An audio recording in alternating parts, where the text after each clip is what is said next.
welcome to the stream, guys. Welcome.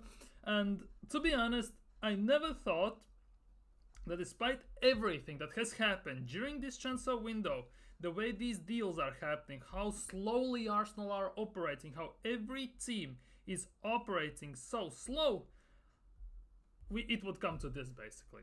How it could come to this. It's actually, I'm very sorry, I need to check something out. Really embarrassing, really pathetic, and really, really shambolic. I have no idea what is going on, to be honest. Because Arsenal haven't sold pretty much anyone, they haven't signed anyone, and every single target Arsenal has had this transfer window pretty much has gone somewhere else. But this is the power of PR basically, because Arsenal every single window gets linked to like 100 to 150 players. Arsenal sign maybe one of them, maybe two of them.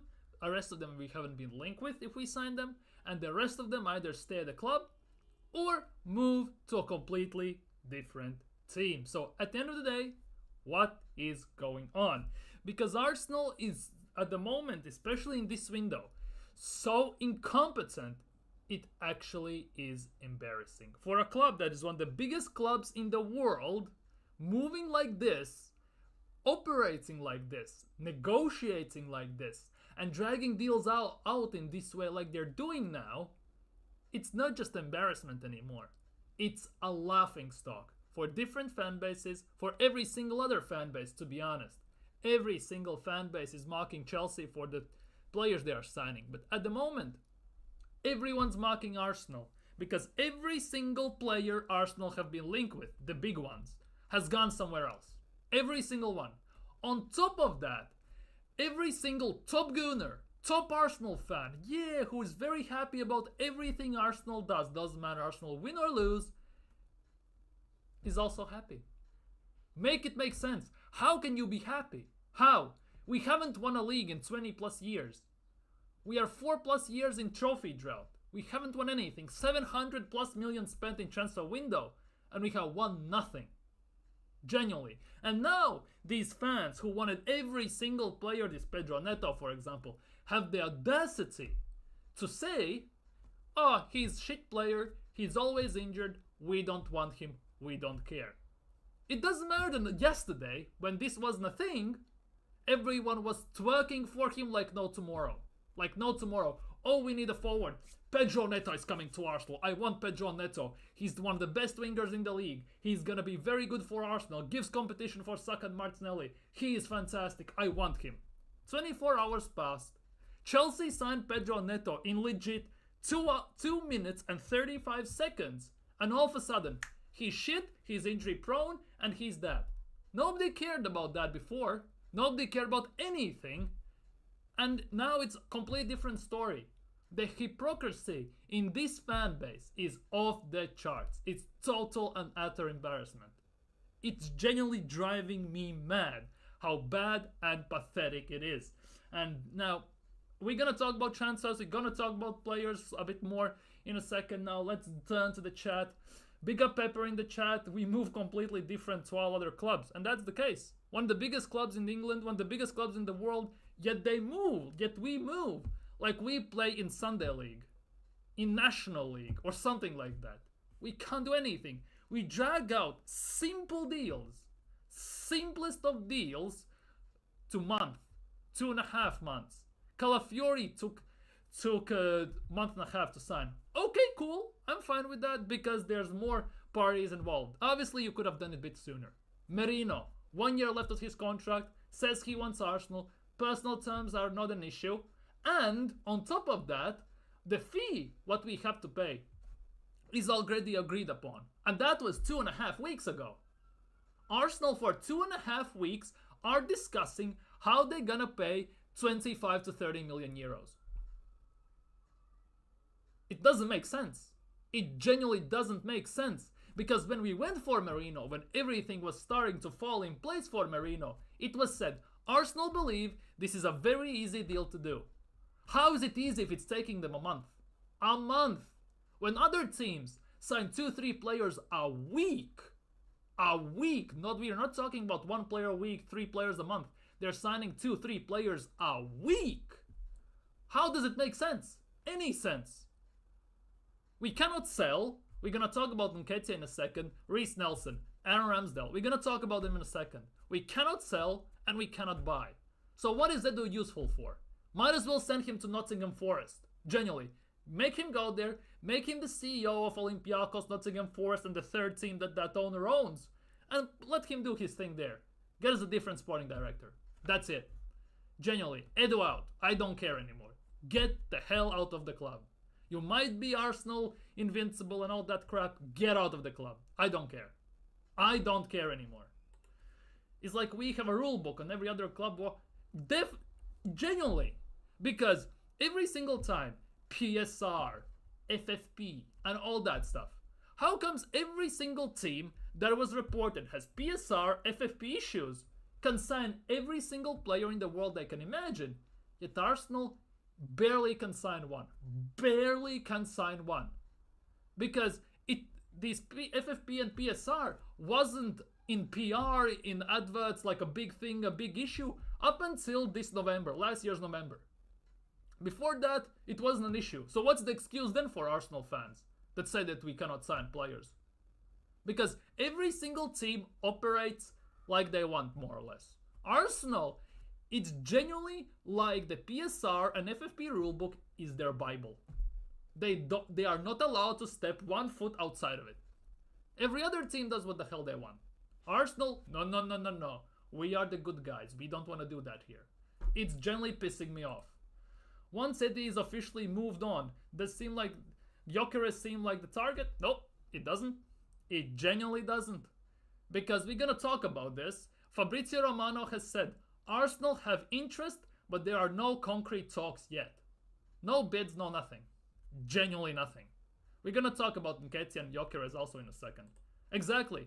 Genuinely, Edu couldn't sell a bottle of water in the middle of Sahara Desert to a person who hasn't had a drink in a month. Genuinely. Edu couldn't do that. On the other hand, you go to, for example, West Ham at the moment. It feels like genuinely, the sporting director genuinely could sell anyone anything. They could sell a brick to a person who owns a mansion worth 50 million. They don't need a brick, but he could sell them to. 100%. Genuinely 100%. It's embarrassing, pathetic, and shambolic. By the way, be up BX Gunner in the chat. Big up, thanks for dropping by. I had to lie down this afternoon, my head was hot. Genuinely, I am in a group chat with Arsenal fans, and as soon as these news started to come out about Nketiah not moving potentially, Pedro Neto to Chelsea in legit 2 minutes, it blew up like no tomorrow. Genuinely, there were about 1,000 messages in 20 minutes. Instantly. Bang! It was nuts. Clash of opinions, clash of thoughts. It was genuinely mad. And that pretty much is our fan base. As much as Arteta says the fan base is united, it's not. Because you have a portion that says, everything's fine, yay, everything's fine, we cannot challenge again, we are the closest to City and all that stuff. Then there's the other part of fan base, who actually have eyes that can see that we are nowhere near actually City, in a way. Because let's be real, in this window, we haven't taken a step towards closing the gap to City whatsoever. City doesn't have to do much, to be honest. They're the champions 5 times in a row. They can do 4 times in a row. They can do whatever they want. They will sign 1 or 2 more players still in this window. I genuinely believe so, and they will be up there again. Arsenal are standing still. We are signing a defender to improve the best defense in the league. Yet while we do this, while we drag out Calafiori for a month and a half, Merino for a month and everything, other teams that finish behind us, like they were 15 points, 8 points, whatever the points all was, they have already signed 6, 7 players. Aston Villa, it genuinely feels like are preparing for something insane. Like having 2 different strong starting 11s. One for Premier League, one for Champions League. And you think Arsenal have chance against that? What Arsenal is gonna do this season again? Play the same bloody starting 11 every single game without any subs? No bench depth, no nothing? Last year we tried that. 60 games, every single player almost, our main guys. We didn't get injured last year. We keep up the same thing this year. Will we start dropping like flies? There's no argument about that. At some point, everything's gonna fall apart. At some point this season, if we don't move properly in transfer window, don't make 3 signings at least at the moment, everything is gonna fall apart. The big question is just when. Genuinely, the big question is just when. Because Arsenal are not stable enough team to go on winning streaks. We saw every single season when Arsenal are playing, we can go on 10, 15 games unstoppable. And then you'll have that period for a month and a half, maybe 2 months. Sometimes it's in a one cluster, sometimes it's spread in the first part of the season, then the other one is the second part of the season. We drop points, we cannot score, and we lose games at times. Happened last year as well. We saw what happened in December. We went 1-7. We all saw that. Season before that, it happened in April, and it happened in another month. I think it was not February. It was another 2 times. And there's no evidence that this season will be much different. Especially since other teams are getting stronger. We have done nothing. We have done nothing, genuinely. Also, we have only shown that we can drop a bag just once in our history. Exactly. Only time we have dropped the bag is for Declan Rice. Genuinely, only time. Because rest of the signings, it is what it is. We haven't done anything. 105 million for Declan Rice is our main signing. In Arsenal's history, the biggest one. Before that, it was Pepe. At the time when Emery wanted Zaha. But the hierarchy at Arsenal forced them to sign Pepe, and he had to do what he had. He basically had to play with the hand that was dealt to him. He couldn't pick his own cards. And he got screwed royally. He was genuinely massively mistreated at Arsenal. It's mad. You genuinely don't think that by this stage, this 5-year stage, with 700 million spent, Emery couldn't have won us anything. Honestly, you genuinely believe so? Edu couldn't sell cotton wool in tinfoil to a junk inside. Yeah, true. This season is gonna be a long one. I predicted top 4 Bal on your stream a few weeks ago, and I'm more sure of it this exactly. That is the big thing. Because we did decently last season, if you exclude December and that game against Aston Villa when we lost 2-0 at home. But that was all on the fact that we played the same players all the freaking time. And at some point, the penny has to drop. The exhaustion, fitness, stamina, injuries, they will creep up on you when you least expect it. At some point, it has to happen. And at the moment, we don't have a backup for Odegaard, for Bukayo Saka. You could argue we don't have a backup for Saliba, Declan Rice. Imagine Bukayo Saka gets a 3-month injury. What are we gonna do then? Gonna play Jesus here? Okay, 3 months in a row, Jesus is gonna play right wing. If he gets the same treatment as Bukayo Saka gets every game, it will take maybe 3 games until Jesus is injured and out for a few months. Who's gonna play right wing then? Fabio Vieira? We might as well kiss our title hopes goodbye and might as well start to prepare for top 4 battle in general. It's genuinely embarrassing. It's embarrassing. I hope we don't experience a situation where if Saka gets injured, we don't have a suitable depth. And to be honest, that is the biggest reality at the moment for next season for Arsenal. Because this statement you have just said, BX, is actually a thing that can happen. Saka already is limping half the time. Last season, apparently, he finished season with that ankle injury still going on. And that is the case. And if it gets worse, he might get a hamstring injury, muscle tear, something nuts. When we don't have a backup for Bukayo Saka. Not to mention the fact, Rice gets injured, we don't have a backup. Because let's be real, most of the backups we have, if you can call them the good backups in a way, all are injury prone. Tomiyasu, Partey, give or take, depends how he gets played. I put in the same category to be honest Zinchenko. He's a backup, but he's a decent one no matter what happens. All the backups we have, Jesus, are injury prone. Genuinely. Partey, Jesus, Zinchenko will miss their complement of the games. Timber is starting to worry me with injury. Well, Timber is a different story for me. He just came back from ACL injury, and after ACL injuries, there's a big possibility usually that there are some minor knocks you could start to feel in that leg specifically. There might be those cases because you haven't played ball consistently for months, generally 6-7 months, especially after surgery. You may be not gonna feel it after 2-3 trainings, 1 or 2 games, but after a month or so, when the stress and the intensity that you put on that same leg starts to like weigh on you, you will start to feel it. And I think that has happened to Timber, and that's why Arsenal are playing it extra safe, not having him in training. He's on the bench, in the stands on the bench with the team, and he's not playing. That is my way how I look at this basically. It happened to Liverpool in our first title charge scene. Exactly, they got ridiculed with injuries, and that is the case. Arsenal have challenged 2 years in a row. This year will happen 2 things. Either Arsenal will challenge once again, and in the 4th year we're gonna see a drop off, because you cannot challenge all the time. Sooner or later you're gonna see a drop off. Same thing happened with Liverpool. Or we're gonna see a drop off already this season. On some level we definitely will. Just the question is where and how. The two big questions. Yeah, Saka cannot keep going with his Achilles injury. Opponents know where to kick. Exactly.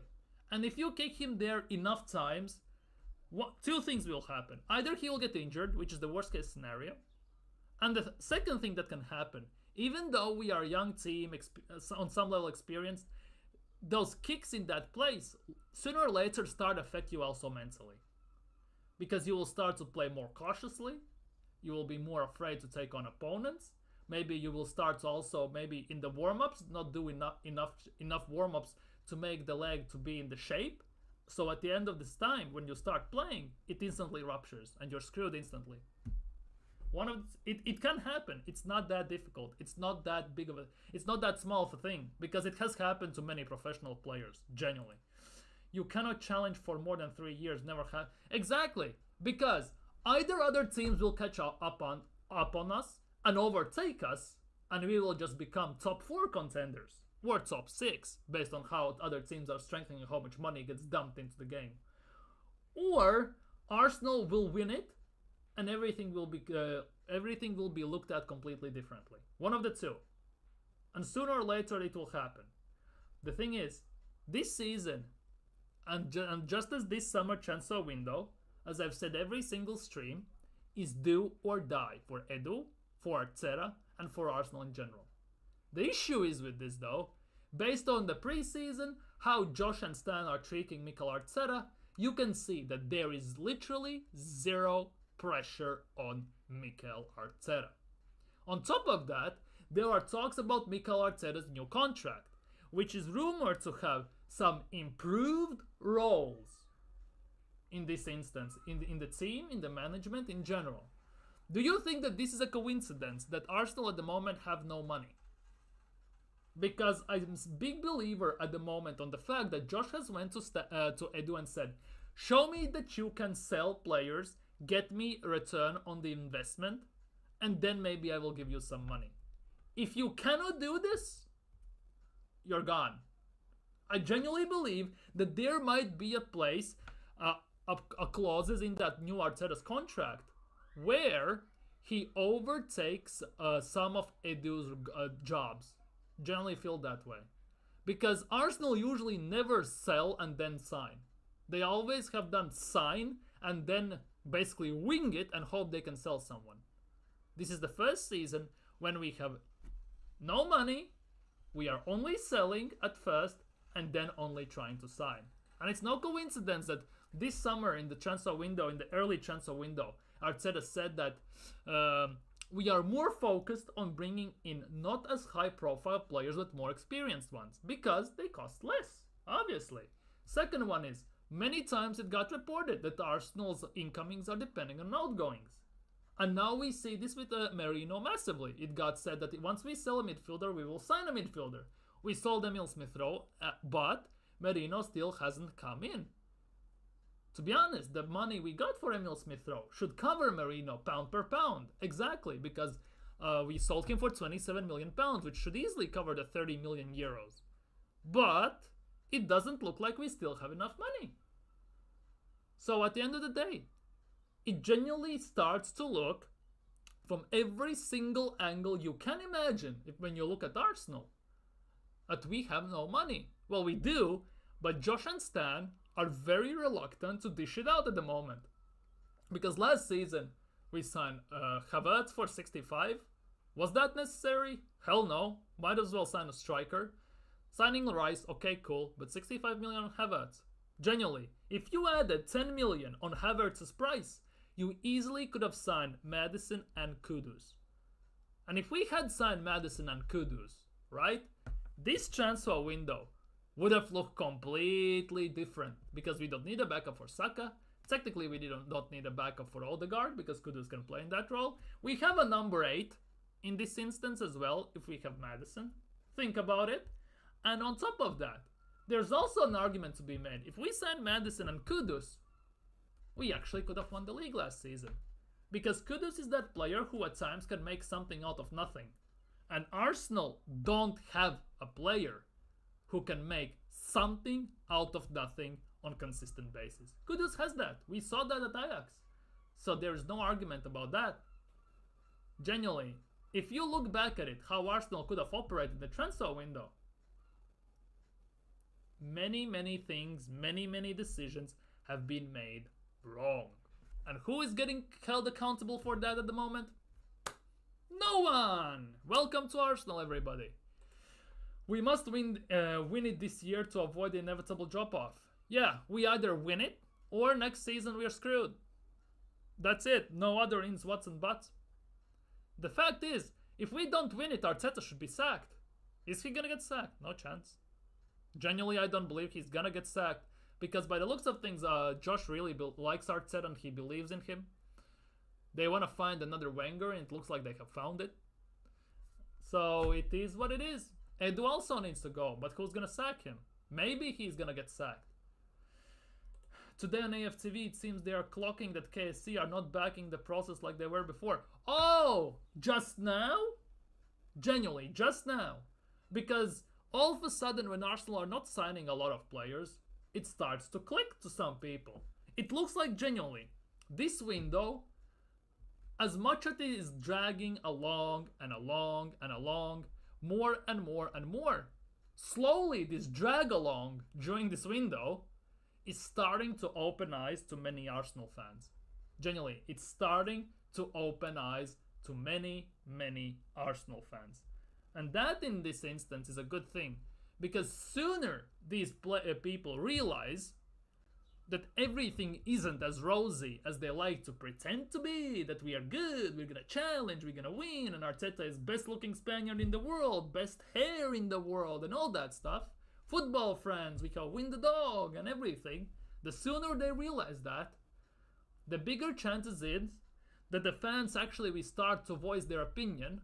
Because let's be real, every single Arsenal ownership person, media persons, fans, not fans, players, see all that on social media, maybe then they will start to act.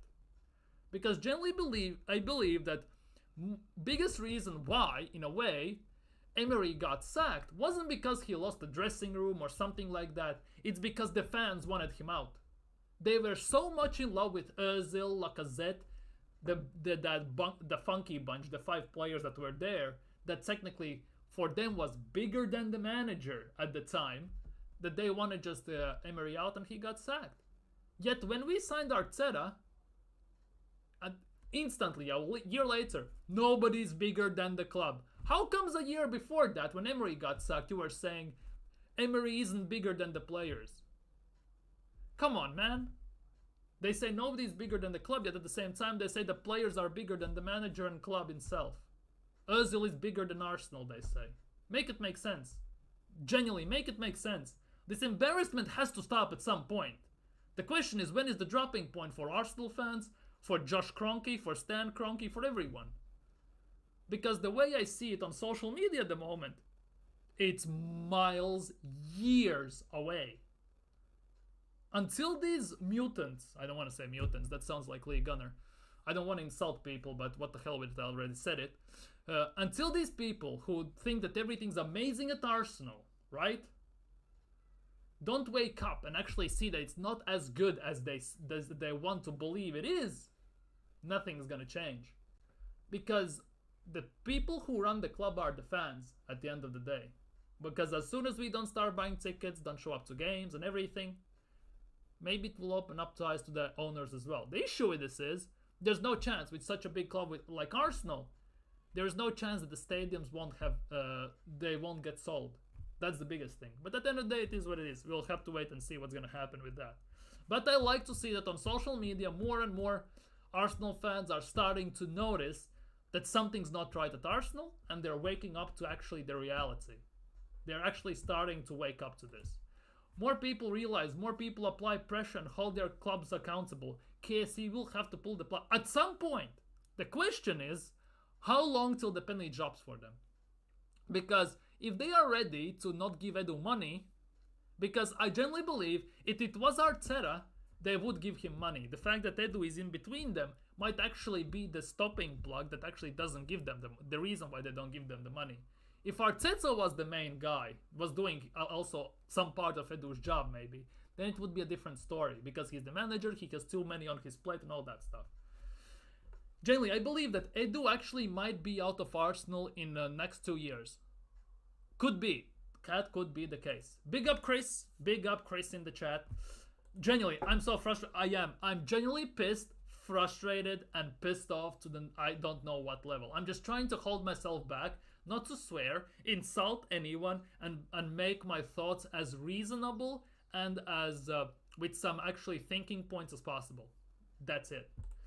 Missing all targets, we will go sign some random Wars 27-year-old. Exactly, we will sign someone who will fix the hole, and then when Arsenal will come up short at the end of the season, it will be, oh, but we didn't get the right signings. Oh, but we didn't have a striker. Oh, but we got ridiculed with injuries. That's not an excuse. That's genuinely not an excuse.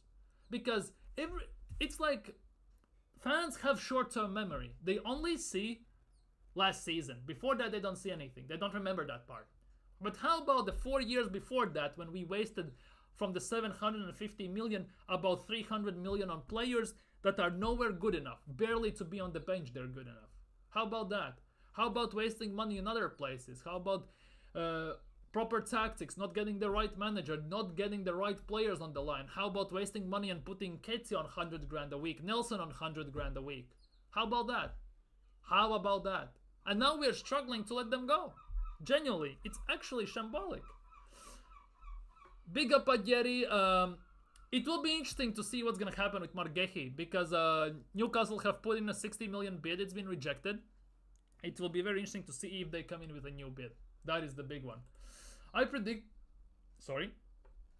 They move Edu on. They move Edu out basically of Arsenal by next year. So you think that next summer Edu won't be at Arsenal? So that's your prediction for this hot take at the moment, right? My hot take is the next 2 years Edu won't be at Arsenal anymore.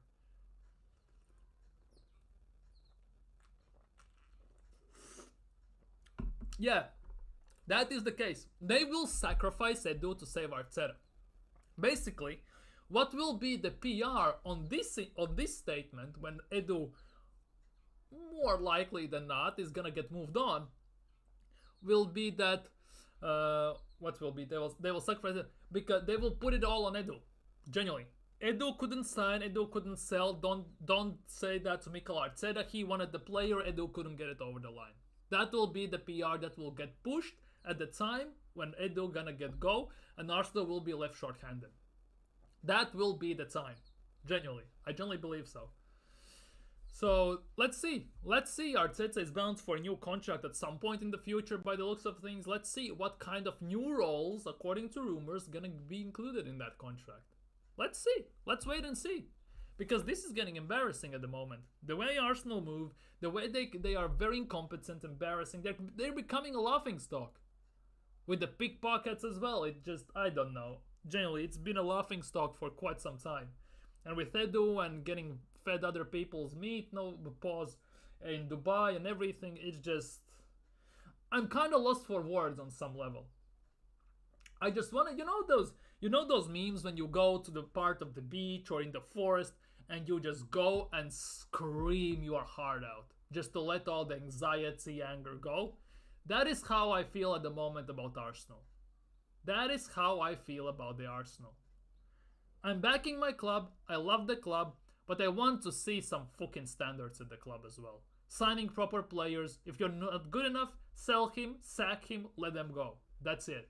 I want to see some standards.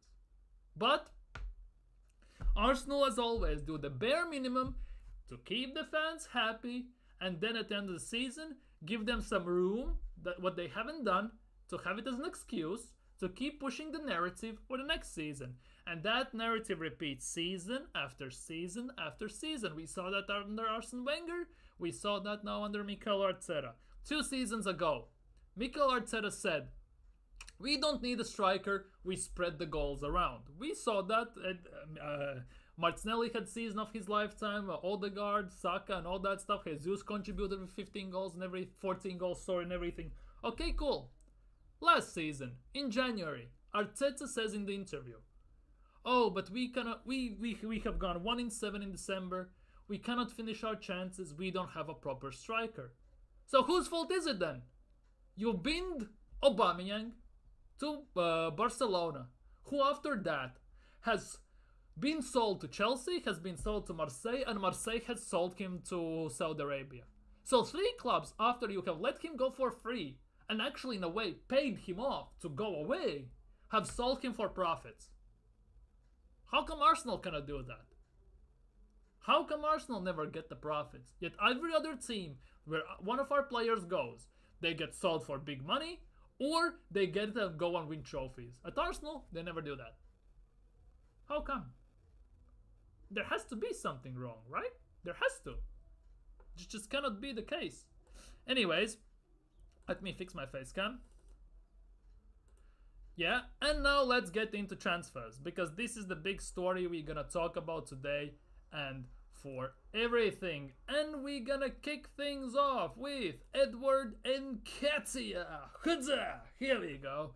Eddie, understand that was reported late last night by Fabrizio Romano.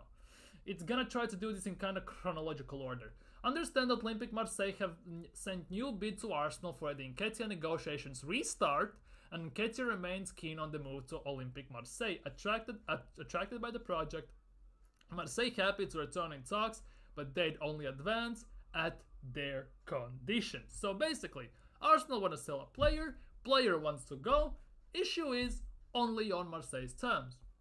If they want, they get. If they don't, bugger off. Simple as that. And I like that.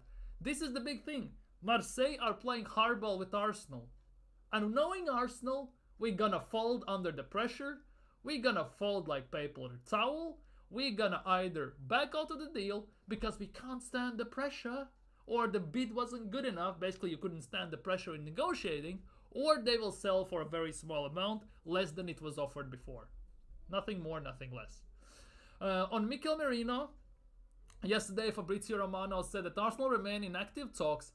In active talks, keep that in mind, talks to complete Merino deal. Merino has agreed personal terms with Arsenal. It's been agreed upon for a month. And the club keep working on deal structure, payment terms, fee over 25 million. The fee and the structure has been negotiated for a week and a half, almost 2 weeks. How can you be this dumb and incompetent? How can you try and negotiate 25 million for 2 weeks? Ay, Dios mío, man. This club is total pucaria, man. Anyways, from Eduardo Hahn, who is not the best reliable source, but there is some truth to this one, I checked. It was right last night. Eddie Nketiah's agents have arrived in Marseille. So that was the good part in this. And here it is. David Ornstein dropped news late last night. Arsenal ready to sanction Eddie Nketiah exit to Marseille. Sounds good in theory, right? However, proposed deal season-long loan plus buy obligation in region of 30 million. Now, first things first, this buy obligation, don't let it fool you. It doesn't mean he's gonna get bought for the next season. Because you need to achieve certain goals, you need to achieve certain objectives to actually do it. Because we have the same thing with Nuno Tavares at Lazio. He has the obligation to buy, but only if he achieves certain objectives at the club during that season. Personal terms of 25-year-old striker have been agreed upon, 5-year contract, ball now in Olympique Marseille's court to decide to proceed or not. It took legitimately 10 minutes to report this. Marseille are not ready to pay 30 million euros for Edu Nketiah. Talks will continue with Arsenal over the fee. It took 10 minutes from Arsenal already to sanction a deal with obligation to buy for 30 million to Marseille saying to Arsenal, screw off you jackasses, we are not paying you 30 million. Edu, you dumbass. I think fans are closer to being against the process than we think. You can only get so close to winning the league for so long before people start to doubt. Exactly. I've been a doubter for a year and a half now. I got sick of it, that's why I made this channel. Took me some time, I wanted to do it much sooner, but here we are at the end of we got there. More and more fans are starting to be fed up with the process, signing young players for the future, and not actually acting for the present, for winning right now. Because Arsenal still, they are allegedly in phase 5. We should win the trophies now. And yet we are signing phase 1, phase 2 type of players who still need to grow, still need to develop, and they're barely good to just sit on the bench. Not to mention, come on off the bench and fill in the gaps if someone gets a red card, gets injured, or to play in a cup. Make it make sense. Make it make bloody sense at Arsenal. If it makes sense, as I always say, Arsenal won't do it. And we see that day in, day out. Now, let's talk about Dominic Solanke, who Bournemouth have agreed to sell Dominic Solanke for a club record fee, and talks with Topsport continue to finalize the transfer. Personal terms in place when a 6-year-old striker desperate to complete the move from Bournemouth to Spurs. Now, first things first, if he's desperate to move to Spurs, something's wrong. Now, if we move to Dominic Solanke, we have to see it somewhere here. Yeah, here it is. According to David Ornstein, they have reached full agreement. Bournemouth to sign Solanke for 65 million. Striker now set for medicals. Now, if you were on the stream yesterday, you saw that there were reports that Bournemouth are on Bournemouth's list of strikers. One of the strikers is actually Edu Arteta for replacement of Dominic Solanke.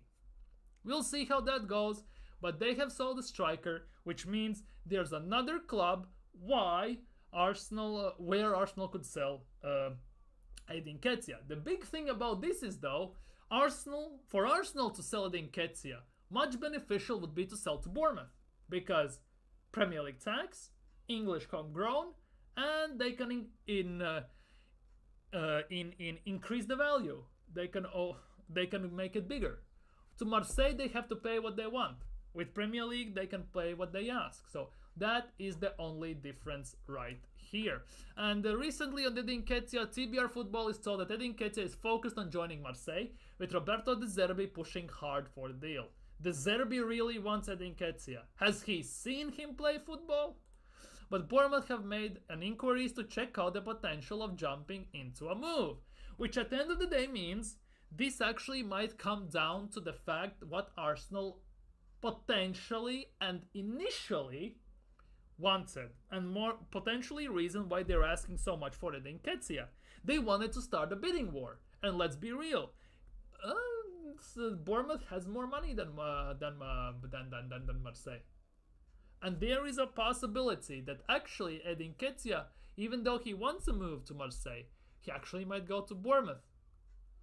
Although the player wants to go to Marseille, so that should be the case. However, if they cannot agree the fee, he's going nowhere, and then the Bournemouth comes in. The question is how much Bournemouth is willing to offer if the deal actually gets sanctioned, and how much Marseille are actually willing to pay. Because we just read that Marseille, there's no chance in hell they're paying 30 million for Edu Arteta.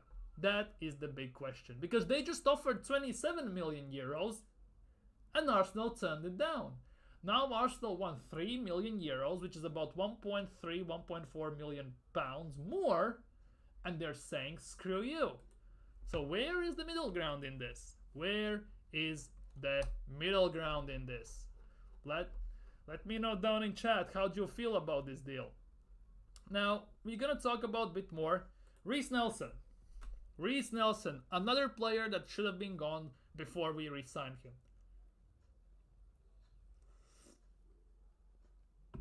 Leicester City are not able to meet the asking price for Reece Nelson, which means this is another club which has gone down the Swanee in terms of Arsenal actually signing a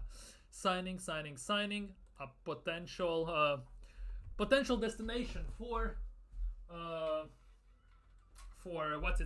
Reece Nelson, which at the end of the day means we have lost another potential team where we can sell him to. We have lost money. Shocking, isn't it? Arsenal losing money. Who would have guessed? Lol. Who would have guessed? I like Andoni Iraola. I don't want to see him trying saving Bournemouth with this bum. To be honest, there aren't that many strikers. The question is, they have 65 million. I genuinely believe that Bournemouth will invest around half in a striker, half in a midfielder / forward. They will invest half of it somewhere else. I genuinely believe so. The question is who they will invest in. That is the big question for me. Aaron Ramsdale, another player that should have been sold last summer. You ask why? Here's why. Arsenal signed Raya last season. On loan, obviously, but hey ho. It was pretty much every single Arsenal fan, if they had a brain cell, they understood that Raya is going to become number one. I understood it instantly because I remember that before Arsenal signed Ramsdale, they actually wanted to sign Raya, but Sheffield told them to bugger off. So at the end of the day, it was what it was. Was it Sheffield or was it Brentford? I think it was Brentford still. I'm getting them mixed up with Ramsdale. I think we signed Ramsdale from Sheffield.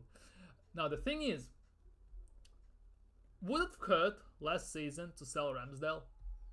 Because at the time, Ramsdale last season in the summer was valued the most valuable goalkeeper in the world, 50 or 60 million euros. Arsenal easily could have sold him for about 50 million pounds last summer. But they decided to keep him. And now we are struggling to let him go. He's on 120 grand a week. He hasn't played pretty much at all. And Arsenal are struggling to offload him. And the big part is, we should have sold him last season. Put Raya just in goal and just go from there. Because that pretty much happened anyway. And let's be real, Ramsdale played, 8 games last season? Let's be real. I'm saying let's be real too much. Anyways, Karl Hein could have played those games. Nobody cares. Genuinely nobody cares at that point. Karl Hein could have played those games. We should have cashed in then. But no, we kept him. We tried to see who is going to come on top. But everyone who had a brain cell, who had their eyes wide open, who wasn't living in La La, Narnia, Arteta, Mickey Mouse land, everyone could see that Raya is going to become number one. If we cashed on him last summer, completely different story this summer. But again, another incompetence on Arsenal's part. Shocking, isn't it? But yeah, back to Ramsdale in this year. Southampton are interested in signing Aaron Ramsdale on loan. The player could be open to temporary move. However, and this is the kicker here, they have spoken to the manager Russell Martin. However, Arsenal are not considering loan deals for Ramsdale as things stand. So basically, according to Sam C reports, means that Arsenal are still adamant in selling Ramsdale for around 30 or more million. They don't want to sanction a loan deal for him, and we are 3 weeks left in transfer window. Premier League kicks off in a week, in 7 days. So what's gonna happen with Aaron Ramsdale? That is the big question. Because according to rumors, Arsenal have a backup already lined up. But until Ramsdale leaves, they're not gonna sign a backup.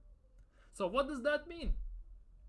Because Arsenal at the moment are showing kindergarten level of management and business in selling players and signing players. And that is the big question here. That is the big question here. Hello. Hello, hello, hello, hello. That is the big question here. What's gonna happen? I have no idea. This is a total mismatch. This is a total mistreatment of such talent as Ramsdale. Genuinely. He's been mistreated by Arsenal, he's been mistreated by Mikel Arteta, and at the end of the day, we are where we are. As they say, you made your bed, now you have to lie in it. Arsenal made this bed for Aaron Ramsdale. Now they have to lie in it together. No Didi. Now they have to lie in it. Who's gonna come out on top? No Didi again. Bad, I'm with these sentences. Who knows? Because I generally can see him either he gets loaned out or he stays at Arsenal. I don't see him getting sold this summer. And this means that next summer or even January, he's not gonna play a lot, which means his value will decrease even more. That is the case. Great job by Arsenal, I'm not gonna lie. Signed him for 30 million almost, and now we are where we are. We basically not even gonna break even with this incompetency. Genuinely, with this incompetency of level of selling. Genuinely, yeah. No Didi, yeah. Well done, Mr. Hobo. Big up Midastach. Who is the problem in Arsenal? Is it Edu or is it the Cronkies? Before this summer window, I would say it was Edu. To be honest, it's all Edu. I cannot say it is Cronkies. Because Cronkies have actually provided 750 million for Edu and Mikel Arteta to work with in these nearly 5 years of Arteta's tenure. The thing is, we have wasted around 250 to 300 million on signings we had no need whatsoever. The people of Fabio Vieira, of obviously Kai Havertz, Kivior, and players like Pablo Mari, Ranesen, and all those. You basically know the deal. All these bums, Marquinhos and everyone. We wasted money where we should not have. And now, in this summer window, I strongly believe that Josh Kroenke has gone one-on-one with Edu and has said, listen, jackass, unless you show me that you can sell players, get return on the investments we have put in, we are not giving you any money. Because Arsenal never has been a club that sells first and then signs.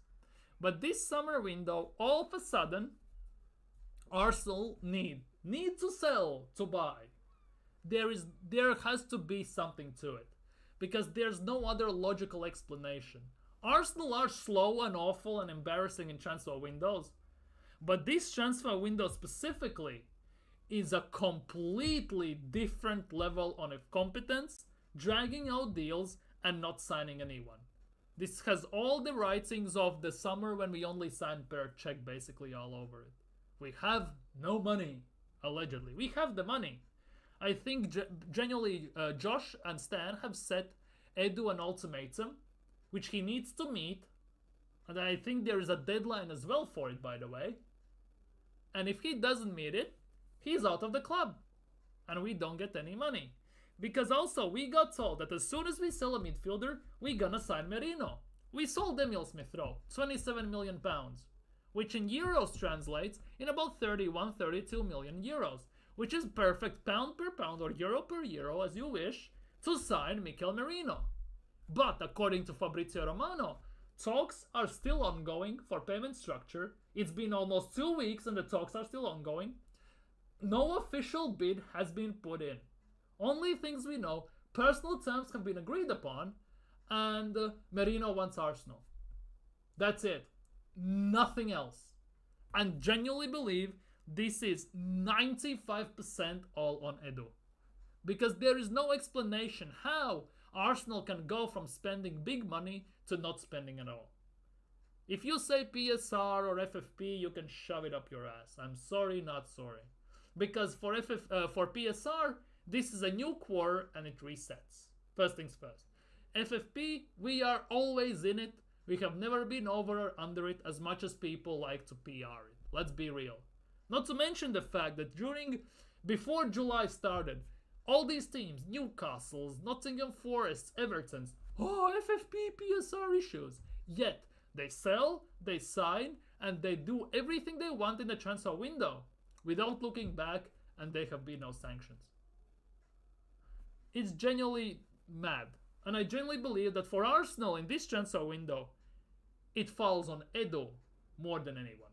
Because you cannot blame Arteta. He's the manager. He doesn't have any deals with this. Josh gives the money and approves the deal, right? Together with Stan or just Josh, who cares? They do it, basically. And then there's only the middleman. Edu Gaspar, you can have your Garlics and Lewises and all that stuff, basically. So basically it falls on the middleman, which for me is Edu. Seems logical enough for me. Anyways, moving on. Arsenal have pulled out a Osimhen deal, which means we are not signing Osimhen. Another striker, down the Swanee. Big up Arsenal. Woohoo!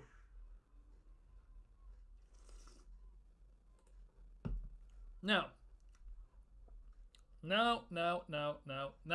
Let's look at this. Bournemouth might come for it. Pedro Neto. Look how quickly this happened, by the way. Nearly 2 p.m. UK time. 2 p.m. Chelsea are in advanced talks to sign Pedro Neto. 2 p.m. UK time. 2 p.m. 2 minutes later, Chelsea have reached an agreement with Pedro Neto's agent Jorge Mendes. No issues on salary. Club in talks. Done deal. Initial request is around 60 million. That was 2 minutes later. And instantly, 7 minutes later, David Ornstein. Chelsea had reached an agreement with Wolves over Pedro Neto, 60 plus 3 million in add-ons. 24-year-old Portugal international winger is set to undergo medical soon before completing transfer from Wolves to Chelsea. And that's in euros, by the way. That's about 51 million pounds. That's not even pounds in there. Genuinely. Took about 15 minutes to go from Chelsea are in advanced talks to he has officially signed. By the way, this is a top class picture, by the way. Chelsea's team bus. Amazing, isn't it? Chelsea's team bus for the next season.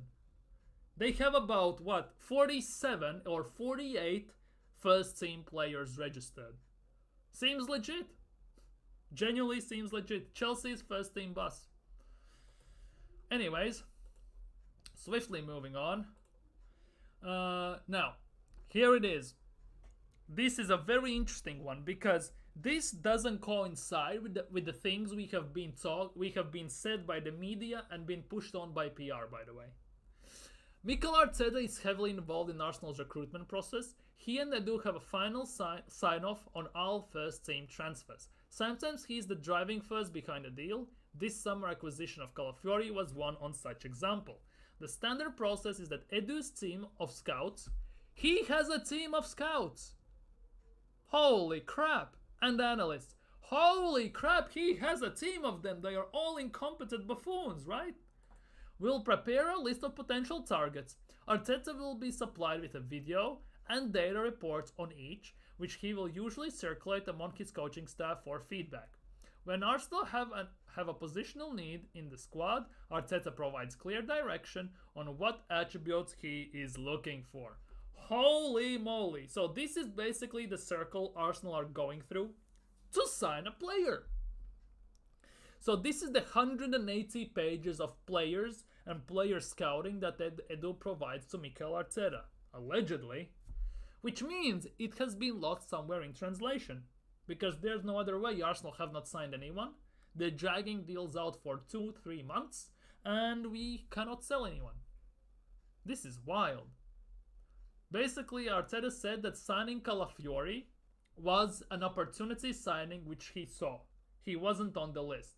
Now, based on this, Edu has final first team transfer. Sometimes he's the driving force behind the deal. But here they say that they make lists and videos for Calafiori. Yet Arteta says it was an opportunity signing. So at the end of the day, who is doing the real scouting? Edu or Arteta? Because Arteta easily can get a list of players of I don't know, Transfermarkt, go on YouTube, go to stats.com or whatever that analysis, Optadata or whatever that analysis website is, and do it all himself. Genuinely. He can do it himself. Why does he need Edu?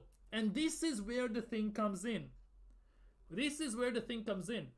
The new rumored contract for Mikel Arteta with increased roles and extra tasks. I genuinely believe that this could be an indication that at some point Edu is gonna get binned off next season or 2 seasons after. And if Mikel Arteta resigns because his contract runs out next summer, if he resigns, he will overtake Edu's job on some level. In some instances, on some place. He will overtake Edu's job. Because this is everything. Arteta doesn't supply with video and data. He can do it himself. It's not that deep of a thing. So it's Arteta and Edu who are dumb and who are dumber. I think, basically, Edu is dumb and his team of scouts and analysts are dumber. And Mikel Arteta is the van they're driving. Remember that van with flappy ears and everything? He's the van. He's the main driving force behind the deals, as they say. Involved recruitment process, sometimes he's the driving force. See? He's the van. Arteta is the van.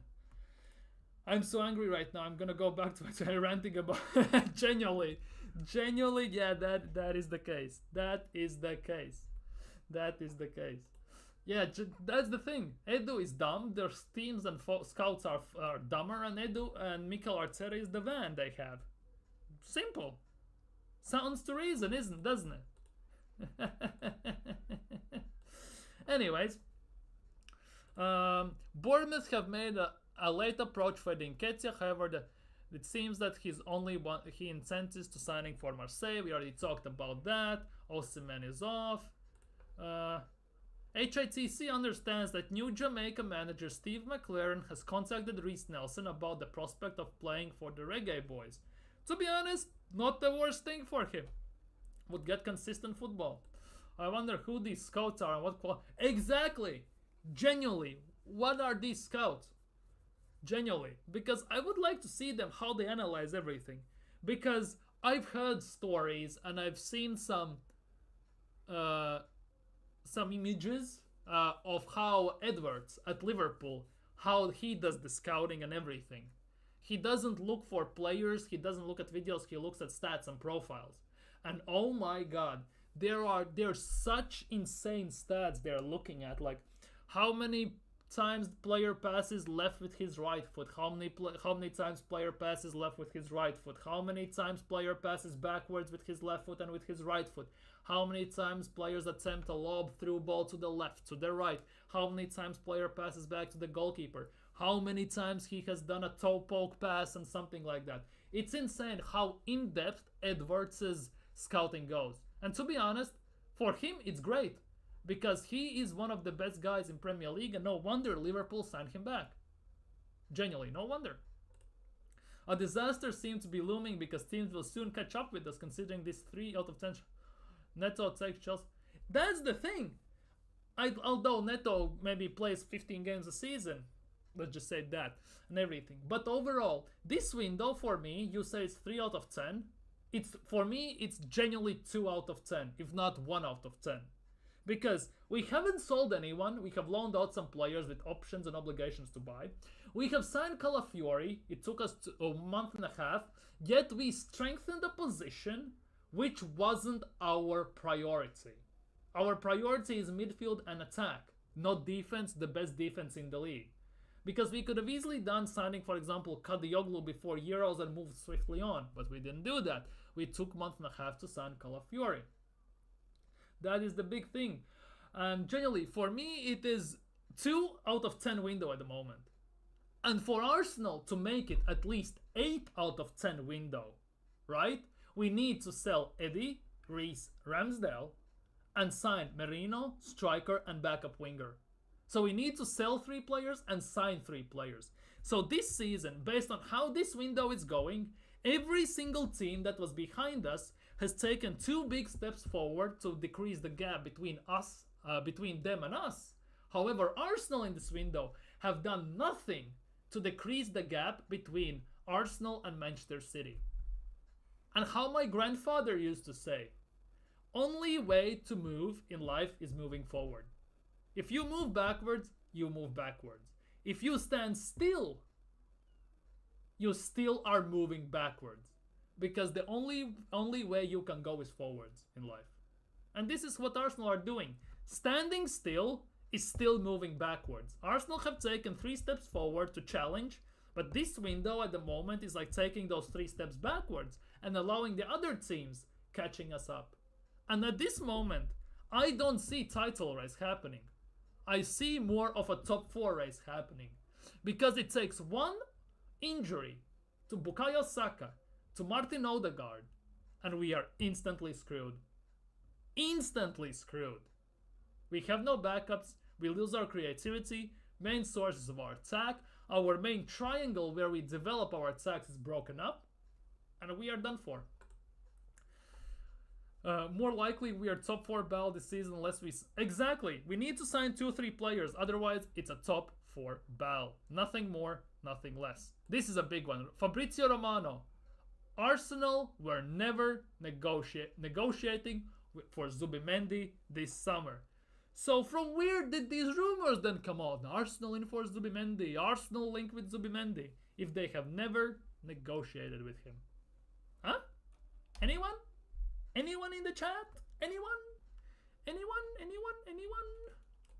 Anyways, let's check, let's quickly look. Maybe there are some more updates. Maybe there are, maybe they're not. Let's see. Okay, we already talked about that.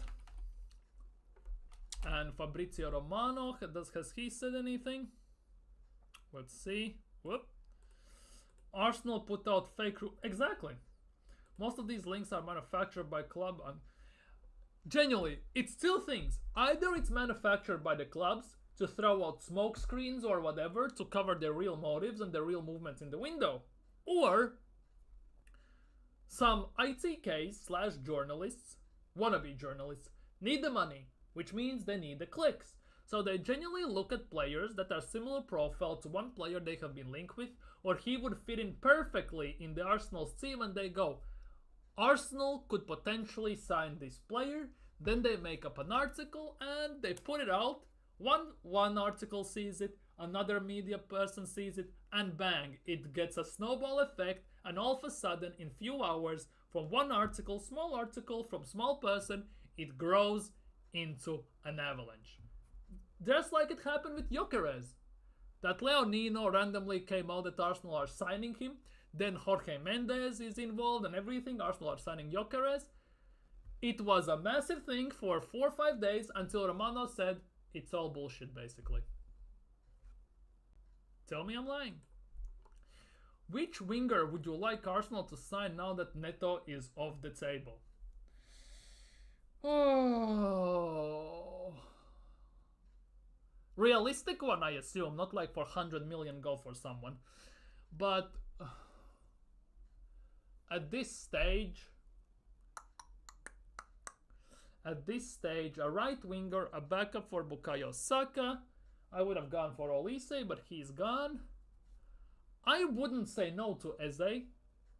Potentially, he can play that role. Who else is there? Who actually good is there? Yeah, Lamine Yamal. I would take Lamine Yamal at Arsenal. Hello.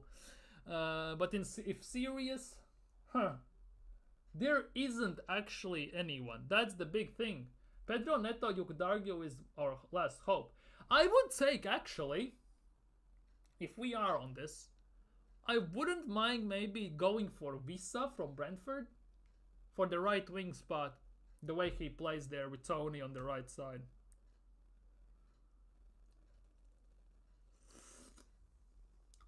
Yeah, Mbemo. Yeah, not Visa, Mbemo. Yeah, that one. Maybe that could be a decent backup.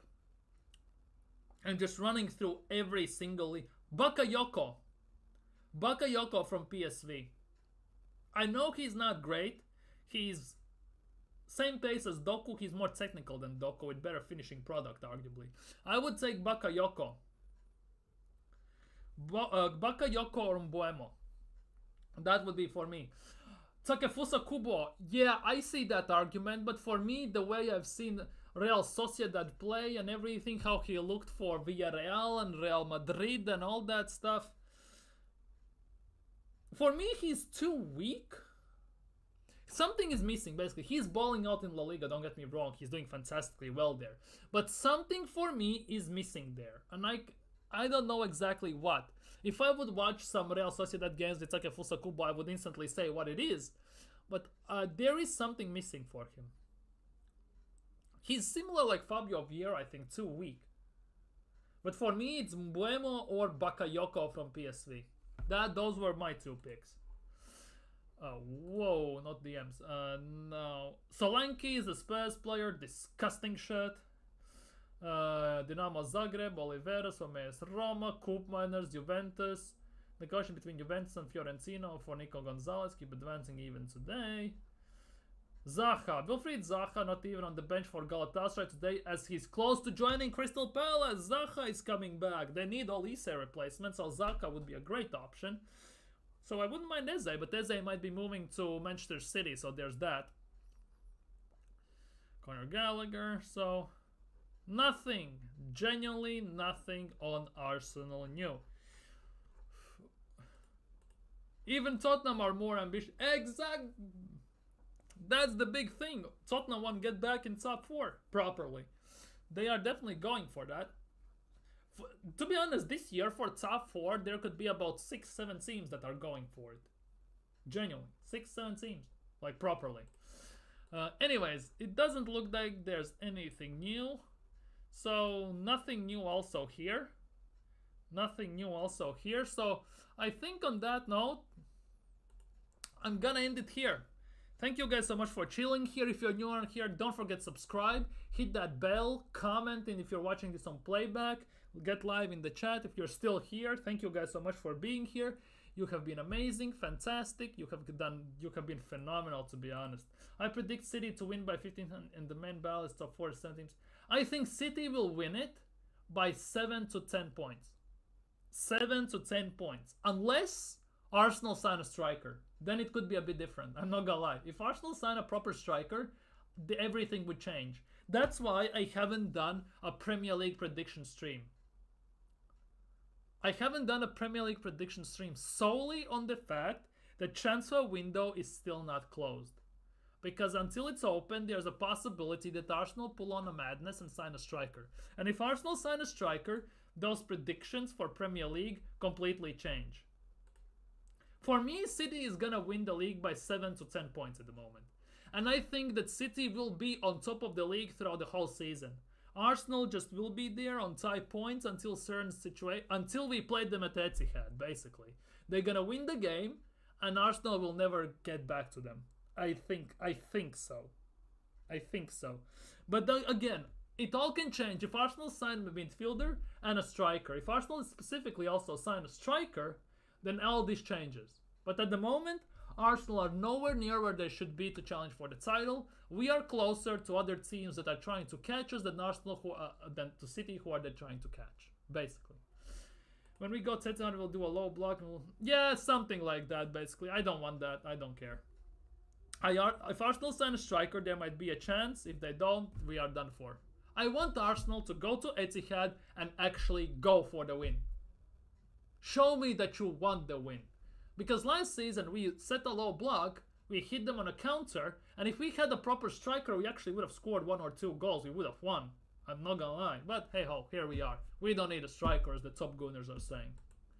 Exactly. I want Arsenal to try and win. Exactly. Go for it. Not park the bus and just hope for one lucky bounce, just like we had it at home when Martinelli hit Ake and it went into the goal.